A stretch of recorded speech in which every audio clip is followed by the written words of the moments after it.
কাপড় নাপাক, কাপড় পাক হওয়া এটা তো নামাজের জন্য শর্ত, এটা সবাই জানি আমরা। জমিন পাক, কাপড় পাক, সতর ঢাকা, হ্যাঁ, এগুলা ফরজ না? তো কাপড় পাক হইতে হবে, এই কথা জরুরি।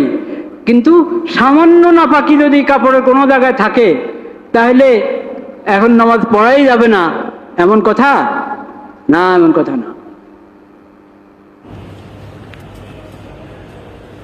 তো লুঙ্গি হক যে যেটা পরে ওটার মধ্যে যখন জরুরত সারবে, ছোট ইস্তিনজা বড় ইস্তিনজা, ইস্তিনজা সারলে তো মানুষ পবিত্রতা অর্জন করেই, করে কিনা?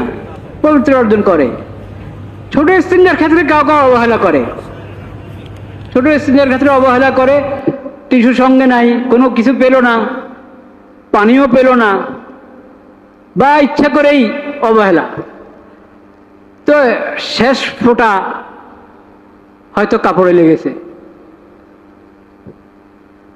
এটা পরিষ্কার করা এটা আমাদের জিম্মাদারি, জরুরি। কিন্তু কাপড়ে লেগে গেলে কাপড়টা ধুয়ে নিব, প্রথম সুযোগে ধুয়ে নেব, সব ঠিক আছে।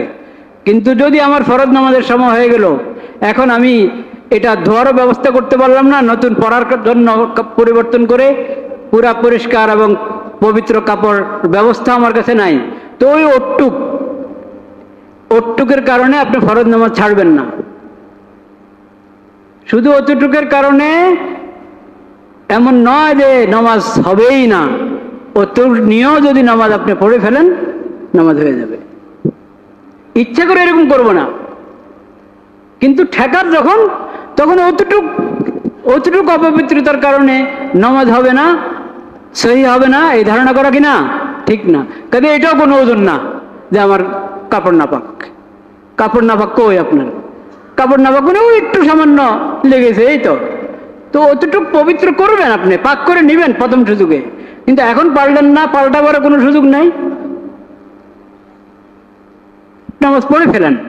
আচ্ছা, সঙ্গে একটা লুঙ্গি থাকে না, বড় গামছা থাকে, মানুষ শর্মায় যে আমি এখন প্যান্ট খুলে বা সালোয়ার খুলে এটা লুঙ্গি পরবো, মানুষ দেখবে কি হবে? কি হবে? কিচ্ছু হবে না, কে আপনার দিকে তাকায় থাকবে? আপনি